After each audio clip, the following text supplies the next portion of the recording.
Welcome, guys. It is your girl, Amara La Negra, and you are listening to Exactly Amara, a production of iHeart. Thank you so much for tuning in. And as usual, I'm going to repeat it in every show because I want to make sure you guys don't forget to give us those 5 stars because I deserve it, coño. I've been giving you the best of me. So don't forget as well to subscribe to the podcast. And if you want to hear it or watch it, rather better, you can also check me out on the YouTube channel, Exactly Amara, or just write Amara La Negra and check out my music videos and everything that I've done. You know that in my show, I like to be exactly myself, unfiltered, uncensored. I like to touch all different type of topics, from immigration to love to bondage to anything you can think about. And as much as I'm always encouraging women to love themselves, to be powerful, strong, independent, y toda esa vaina, we never really talk about men as much. I was thinking about it. I'm like, we don't really we have like big campaigns and all these things about women embracing their bodies, their curves, their stretch marks, their cellulite, the texture of their hair, toda esa vaina. But do we ever really see a lot of men encouraging other men to embrace and accept their bodies and the way that they're naturally built and all these other things? I thought that it would be interesting to have someone today that kind of spoke for men in that aspect. But regardless, if we're going to have such an interesting topic, you know that I have to have my boy, producer, friend, and everything else. Alex, are you in here? Always and forever. I live in your podcast studio. You podcast, do. You podcast live in here. Yeah. Yeah, in my podcast little house above cloud. You live in here. And I'm so grateful because you're like that other part of my brain that whenever I can't connect it together, you're right there to remind me. How have you been, by the way? Doing great. I'm really happy that you're going to be touching upon this whole men side of like the world, right? Reimagining the body positivity in a way that I guess no one has touched yet before. Yeah, I feel like, Alex, do you think that men get enough credit or get as much love as women do when it comes to their bodies or their image or whatever? Do you think that men also get the same amount of love and attention, or do you think that men overall just don't care as much as women? I think that there's been a change where men are starting to care a little bit more, and it's gonna be a good topic today. I think that our guest is gonna have a lot to say about this. And without further ado, let's talk a little bit about him to help us talk about the challenges and overcoming these stereotypes. We want to bring in Kelvin Davis. He is the creator of the blog Notoriously Dapper, a blog he created to help men around the world look and feel better and to embrace who they are. He has written a book as well called Notoriously Dapper, How to Be a Modern Gentleman with Manners. Style with manners? Style, and which is another thing that we need, right? Style and body confidence. Without further ado, ladies and gentlemen, help me here to welcome in Kelvin to the show. How's it going, Kelvin? Hello, how are y'all? We are lovely. We are great. I am so happy to have you here on my podcast. But most importantly, for those that don't have the possibility right now, obviously, of seeing him, you guys need to see this background. It is green. It is tropical. The hat, the top, it's como que I feel very tropical. Me encanta. I love it very much. Thank you. Yeah. You know what? I want to get right to it because, like I was saying before, I feel that women, we care more. I don't know if it's because we're more hormonal, more emotional, or because we have more pressure from society overall to look a certain type of way. So, there's more, obviously the beauty industry, right, really makes sure to hit those buttons for women. And they have monetized. They've made this whole, empire monetizing of women's insecurities. But I don't see the same amount of energy for men. So one, it would be, what inspired you to be an advocate for body positivity for men? So I started my blog based off a bad shopping experience that I had right when I graduated from college. I was becoming an art teacher and I went to go get some newer clothing. And I was told by a sales associate when I asked for a larger size that I was too fat to shop there. And it was my first time as a guy ever being publicly body shamed by a female, of course. And then, as guys, we'll mess around and joke around with each other and tease. But when, someone of the opposite sex tells you that you're too fat to shop there publicly, it's very embarrassing, right? So I had this feeling of being very insecure and questioning things about how my body looked. And I just really couldn't overcome it mentally. So I decided that I always wanted to start an actual blog. And I was like, I wanted to also like start a fashion blog, but I wanted to have an underlying meaning, right? I just didn't want to post pictures without any context, without any without any juice behind it. Right. So the juice and the motor behind it was about body positivity, because I started my blog in 2012, way before like body positivity was like a mainstream thing, right? Okay. So it was just really about making men feel confident and giving men a space to understand that, hey, you may feel not confident about your body, but A, that's okay. And B, you can look at my blog and we can work together and overcome this to become more confident and teach other men how to be more confident. What's the different feeling between getting these comments from a woman and getting it from your homeboys? Can you tell me the difference? Because as women, For right? sure. Anything can trigger us. If a girl tells you, "Oh, bitch, you look fat," it's like, "Oh, bitch." But if a man tells you, a man that you're into tells you, "Oh, they don't be telling you you're fat. They be like, "Oh, I think we should work out together. Oh, you're looking a little da-da-da." That makes it even worse. So it's like anything can trigger us, and our trigger goes into bulimia, anorexia. For sure. It can go into going OD with the fillers and surgeries and waist trainers and diet pills, and it's like a whole domino effect that happens for women. What's the difference with men? How do you accept these I guess criticism differently from your homeboy from a woman?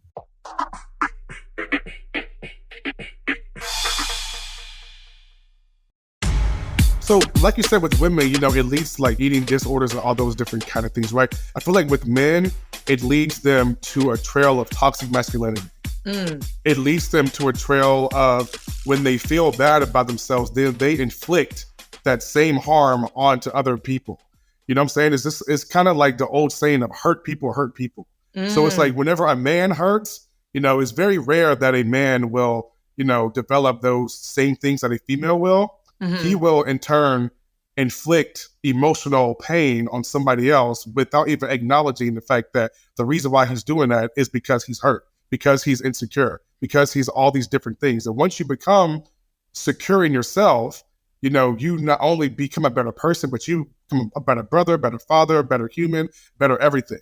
And you're less likely to inflict that emotional pain on somebody else. But I also, as good as that point is, because that is good, I also want to acknowledge that there are men out there that because of certain insecurities being told maybe by their family, because that's another thing, we'll hit that in a second. But of course. Their family, there also is an eating disorder that can happen through this for men too, because we usually 100%. don't talk about men's eating disorder. We just talk about women. There's men out there that also feel insecure, and whether it is that you decide to overeat or not eat at all. So there is a group of men out there that we also have to give them support and also pay attention to those details, because you can have a friend that all of a sudden was a little chunky, a little overweight, or a little bulky, and all of a sudden you see them super skinny and you don't even know what happened. And that is not only a trauma that happens from feeling insecure because of comments, but it's a mental disorder as well. It's like I always say, it's a domino effect. So it is important that we also are careful with our words when it comes to men, because I feel that the world has automatically made us feel that men are supposed to be strong. You're not supposed to cry. You're not supposed to have feelings. So if we tell you that you're fat, that you're ugly, that you're whatever, or just rejection, we expect men to deal with rejection better than women. So it's just like, suck it up. What's wrong? And it's not like that. Everybody has emotions and things that they're dealing with. How do you feel that once you started this blog of yours, did you see a lot of men actually coming and being like, yo, I get where you're coming from. I understand. I feel a certain type of way. Thank you for doing this. Like, how has the reaction been? Yeah. So like when I first started, obviously I had those bumps and bruises of the first couple years where a lot of men were just telling me to man up and go to the gym and take these kind of diet pills. And there was this thing called hydroxycut at the time that was like very popular. And I had these guys that were like, take hydroxycut, it does this, it does that, right? So I even, you know, to piggyback off you said about eating disorders, even in college, I had a roommate that was very small. He's probably like 5'6", and he maybe weighed no more than 130 pounds. And I was a bigger guy. So I was eating less to try to lose weight because I was like kind of big. And he was eating so much that he would like throw up. He was like overeating to like try to get bigger and try to gain more mass. And, you know, I like take it from both sides. And when I would have men, you know, tell me that I need to take hydroxycut, all these things, you know, it would bother me to a certain extent because I feel like women understand and they're more empathetic when it comes to the struggles of body image. But then I had some men who were very open about it, like, dude, thank you so much for talking about this. I've felt this way for years, and I've never had anybody to explain it to and talk to. So when I first started, I really had, honestly, like 50-50. It was like half and half. But now that I've become so successful in a way that I get so much love, and it's rare, it's almost on a rare occasion that I'll have a man come to me with like some bullshit, right? Like they usually come to me and they're very positive and they're very enlightened. They're like, you know, thank you so much because somebody had to do it, right? So yeah, so I get like a lot of love now, but in the past it wasn't like that. Okay, so like, oh, and going back into that because that's really important to me, and I always talk about it. Let's talk about the family aspect of body positivity for men as well. So growing up, right? I remember my mom went through domestic abuse at the household, being an immigrant, not having papers, you know, and people would take advantage of the fact that if you do anything, I'm calling immigration. So there was a lot of things she had to put up with out of fear. And I recall her going through this abusive relationship and me being scared as a child. My automatic thing was getting food, just taking the food, going into my room, locking myself in there and just eating. And eating, being full would make me kind of feel happy or just chill because I enjoyed it so much. I would put my stress, my attention into the food and watch TV. So I would just block out of the sound of the screams or the arguments or the whatever in the outside world. My mother didn't really understand how her personal issues as an adult affected me as a child, which caused me to eat, which later on, she would be like, pero tú sí estás gorda, you're so fat. Or, you know, no man, like, you're never going to find a boyfriend. Who's going to want a fat girlfriend? And and there were certain comments that she would do that was her way of telling me to stop eating, but it made it worse. You know, it was even more traumatic to call a child fat, or you don't look good, or who's going to love you if you're fat, or who's going to... So, I don't know about you, but growing up, did you ever feel any pressure from your family to lose weight? Where did you grow up being skinnier or thinner, and then later on your body just evolved? What happened? You know, I was very fortunate to come from a household that was very loving and very accepting, and, you know, that pushed me to be the best version of who I was. Mm-hmm. And I can honestly say in my childhood, I never felt that pressure from my family. Okay. I felt the pressure more of like from my friends and the outside world. And my house was more of like my safe haven for me. Like I had a mother that was very body positive. I had a dad that was, you know, very much like, you know, it's okay for you to cry. It's okay for you to have emotions. It's okay for you to have these things. You know, tell us how you feel, this and that. And, you know, having that upbringing and, you know, having parents that, you know, instilled that positivity in me really helped me in my adult age to overcome certain things when I went to college or when I had to overcome certain circumstances. You know, I wasn't so beat down. I was able to pick myself back up because my parents always instilled in me, yo, this is who you are and this is who you're not. And my dad is a big adamant of like, you know who you are, but also know who you're not. Okay. Because you can't do everything, right? Right. And he will always tell me, you can do anything, Kelvin, but you can't do everything. Everything is not meant for you. Right. So and I would always take that mentality with me whenever I did anything. Right. Because if something's not built for me, I shouldn't force it. You know what? There's something else that I think is important. You know, I went from family. Now let's go from family to society. How do you For feel sure. that society puts a certain pressure on men to look a certain type of way? Because I also saw that recently, like these lipos and the ab stitching and all these other things are happening. You have like, you can get biceps and this and that. You can Yeah. get, the cosmetic surgery world has actually really increased for men. Before It it was just a has. thing for women, your Mhm. BBLs, your this, da, da, da. But then now there's a whole new era of men who feel more comfortable getting surgery, not necessarily because they feel that they need it. Is also a Mhm. lot of pressure from society. What are For your thoughts sure. on that? I think it's tragic because I read this article from GQ a couple of weeks ago, and it was about a new surgery that's on the rise about men getting their femurs broken to be 6 to 8 inches taller. Yeah. And that really, that just set unwell with me. The fact that, that society puts so much pressure on men to be tall, dark, and handsome, to be, have abs, to have these biceps, to have all these different things, that men will go to an extreme part of, putting their body through a traumatic experience that they may not survive just to come out on the other side trying to please the societal standard of beauty. Yeah. Whereas we need to look at the societal standard of male beauty needs to be changed. Yeah. You know what I mean? Like, we look at people, and there's no shade to them, but like Michael B. Jordan and like Ryan Gosling and all these guys that have all these abs, they're on the cover of Men's Fitness and Men's Health. And, they're like, how to gain 20 pounds in 3 months and all this stuff, right? Yeah. It's like, men need to be confident in who they are and appreciate what their body can do for them and not what the body looks like. Because your body does so much more for you than what it looks like. Your body gets you up. Your body warns you whenever there's trouble. Your body, digests food for you. It's the only body that you have and that you'll have for the rest of your life. And if you don't take care of it, you know what I mean? You'll end up regretting it.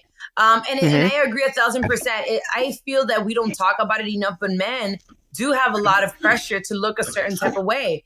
It's all about perspective and how you see it. Now, when we talk about the physical aspect, let's break it down.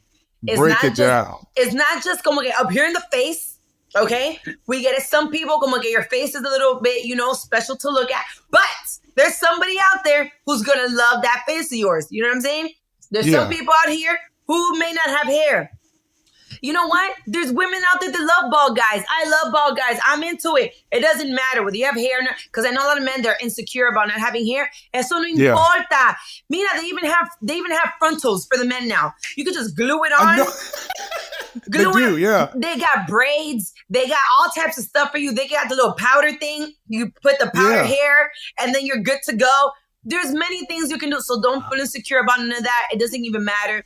Health is also an important aspect of it. It's not just the physical part of like, I want to look good. Let's talk about health también. Because it's like, I get the pressure from society, family, this, that, this, people can tell you whatever. But sometimes somebody got to tell you. And they got to tell you not just for the physical part, but because you're not healthy. If you're, this is not leading to a good direction. If you are a certain amount of weight, and we know that this certain amount of weight can affect diabetes, cholesterol, heart blood pressure, all types of things. Somebody got to tell you. And if you're so sensitive, and I think it's also about the way that it's being said, but if you're so sensitive that no one can tell you that you need help or that you need to stop, at the long run, you're going to realize it on your own when it's too late. And I'm saying it because my mom is diabetic. She has cholesterol, high blood pressure, thyroids, all types of things. And she hates for me to be like, don't eat this. This is bad for you. Da, da, da. When is it okay, before I keep going on my other point, when is it okay to tell someone, you need to, maybe find a different way of dealing with your depression or dealing with whatever so that you don't affect it in the long run? How can you say this in a way that nobody feels, what's the word I'm like, offended per se?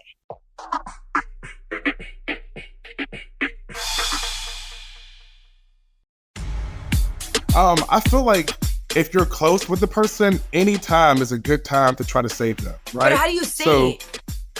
So how do you say, okay, that's a good point. So I have type 2 diabetes. I got diagnosed in 2021, right? And I was around 260 at the time. And I had to make a choice to either keep living this lifestyle that I was living or make a change and try to reverse this, right? So I changed the way that I ate. I went to a diabetes education class. I was very proactive about it, right? And I lost like over 40 pounds just from changing small things in my diet to not drinking so much juice, drinking water instead. Instead of eating this, I would eat that, right? So for me, I've been able to take care of myself with type 2 diabetes without any medication, which a lot of people can't say because they're, still, in that lifestyle. But the easiest way I would say to tell somebody is, to make it about you being worried about them. Instead of making it about like, you're unhealthy, this and that, be like, I'm really worried about you. I want you to live forever. I want these memories. I want to go to the beach with you next year. I want to do this and do that. And I'm afraid that these things may not be possible if you keep living this lifestyle. It's the same thing as like, if you have a friend that is like a gangbanger and, he's out here living this crazy life and could get shot any day, you would have that same conversation with them. Like, yo, slow the fuck down. Like, you need to stop this kind of life so we can prosper together. And then also for those that if you ever get that message from someone who cares about you, please don't get offended. Please don't go 0 to 1,000 because sometimes you could be saying it with all the love and then the person gets all offended. If someone is telling you with love, please understand where they're coming from and because it's the best for you. And honestly, I understand that it's a mental thing because sometimes you don't see yourself in the mirror the way that others see you. And that's an issue. You know what I mean? Because my mom used to say like, but you have a mirror, you can see yourself, you're fat. Ain't nobody got to tell you. But sometimes in your mind, like there was a moment in my life where I got really, really skinny and I couldn't not take that bigger image of myself out of my mind. I would see all the imperfections in me like, oh, this is fat. And everybody's like, yo, you are not fat. You are like extra skinny. I don't know what you see. And I just couldn't see it. So sometimes we have to understand that this is also a mental thing. We don't want to put that amount of pressure. And let's even take it further. When we talk about body positivity, we have to understand that this starts at a very early age. We have kids in elementary school who've committed suicide because they've been bullied by other kids that call them fat, or they call them this, or they call them ugly, or they call them tall, or they call them short, or they call them... So this goes from any age range. And I also am saying this for anybody who's a parent. If you're a parent, if you are a brother or sister, whatever, and you see that you have a nephew or whatever that may be a little bit on the chunkier side, or their body's a little bit fuller, it is important that we speak positive words of encouragement into these kids because it's already a lot of pressure for adults. Imagine for the younger ones that don't know how to deal with the pressure of society. So I'm just trying to make sure that this conversation goes all across the board, that this starts from any age to even the oldest adults can at some point sometimes take the pressure. We spoke about height. We spoke about weight. We're adults, we're grown people. And I think that it's important that we talk about it because someone out here is listening to this podcast right now who feels insecure as hell. They have nowhere to listen to someone that's going to be like, yo, that doesn't even matter. There's more important things out there. And the way that you are is just good enough. Now, I want to ask you this. What can we do as individuals, right? To help promote body positivity and the acceptance in the community overall? Like, what can we do to support, to help? I think the media and society has a duty, and they could do a better job of stop, idealizing a certain type of body as beauty, right? If we could get to a point where literally everybody is beautiful in the media and in society, there wouldn't be a point for people to compare their bodies to this person, to that person, or to be like, oh, I wish I had this and I wish I had that. Because there's people that have curly hair, wish they had straight hair. People that had straight hair, wish they had curly hair. And it's like, y'all both beautiful just the way you are. Right. And if you want to, you can straighten your hair, you can curl your actual hair. But it's like, when society and the media stops putting so much emphasis on this is what beauty is and this is what beauty isn't, we can get to a point where everybody will just be like, oh, I am beautiful the way that I am. That's going to be real hard. Do you think that's even possible? It is going to be hard. it's hard because the media makes so much of a profit off of, magazines and these, diet teas and all these different things and all these fads and all these, different things. Like there's so much money to be made from people being insecure, right? Yeah. Even like with like the women's shapewear, even they have now shirts that men can wear that shape the men underneath their shirts. They have like little shapewear for like men, little shirts. Yeah. Uh-huh. So there's so much money to be made off of insecurities that I don't think the media will ever stop, but society, we can do it in society. We can look at people and say, hey, it don't matter if she's short, big, whatever, tall. And I feel like people put such a negative connotation on the word fat. And I feel like there was a negative connotation on the word fat. But now that I've, been able to experience this body positivity thing for so long, there's so many women that are fat that want to be called fat. They're like, don't call me thick. Like, don't call me this. Like, I am fat. Like, I feel like, for example, Lizzo in this new generation really gave power to the girls that are a little bit thicker, that are a little bit more round or fuller. She definitely made them feel positive. And I think that we need more encouragement. We need more of that. Honestly, listen, if we were to break down all the things that are supposed to be done correctly by society, we would be here all day long. Do I personally think that things are going to change from one day to the other? No. Is there anything that we can do little by little individually to support, to change, to help? Yes. And if anything, I'll say this. Embrace who you are, man. Love who you are. You only have one body, and you will live for the rest of your life in this one body, the one body that God gave you. There are so many people out here in this world that wish that they had your body, whether it was fat, whether it was white, whether it was black, tall, short, this, that. There's somebody out there that wish that they could have your body. There's people out here who don't have any legs, who don't have any arms, and they still try to make the best out of their life while they still have their own bodies. So whatever body it is that you are in, love it, embrace it, be grateful that you have it, treat it with love, appreciate it. Do not allow society, anybody that you don't even know who they are, pressure you into making you feel that your body is not good enough, that your body is not beautiful enough. Please do not allow that to happen. We need more people like Kelvin that is out here encouraging people to love who they are, whether you're fat by society or not. Yo, I'm not for nothing. Love who you are. Love it, embrace it. And this goes for men and women, and also women. Stop shaming and blaming men for the body that they're naturally in. Don't do that. If you don't like it or you want them to change because you're worried or concerned about their health, there's ways that you can do it and say it and do it together. Because I'm sure your body may not be the best and you're out here expecting him to do all these extra things. And the same thing goes for men.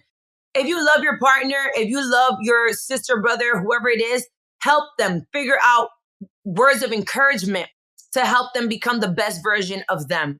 And with that being said, Kelvin, thank you so much for joining me today. Where can we follow you? Where can we support what you're doing? What can we do to be part of this movement? Of course. So my Instagram is @KelvinDavis, all one word. My blog is NotoriouslyDapper.com. And you can also find me on Facebook at Notoriously Dapper. And you can purchase my book everywhere books are sold, Notoriously Dapper.